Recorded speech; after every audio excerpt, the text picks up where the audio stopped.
Bonjour les enfants, this is Camille Moura, your French teacher from French Pearl with Camille.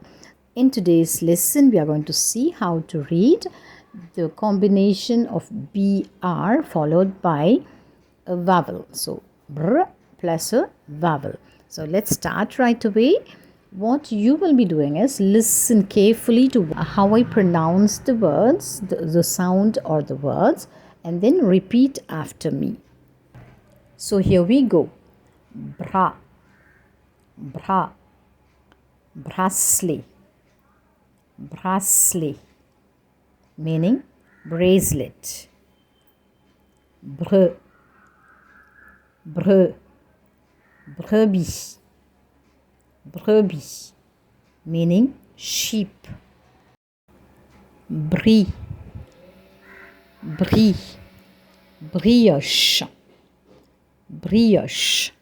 Yum yum, that's a very yummy French bun. Bro, bro, broderie, broderie, meaning embroidery. Bru, bru, brûler, brûler, meaning to burn. Children, I hope you like reading with me. And you know one thing, only your likes and comments will encourage me to do more videos for you. So please like and comment and also share this with your friends and family. Also, don't forget to subscribe if you haven't done it yet. Au revoir et à la prochaine.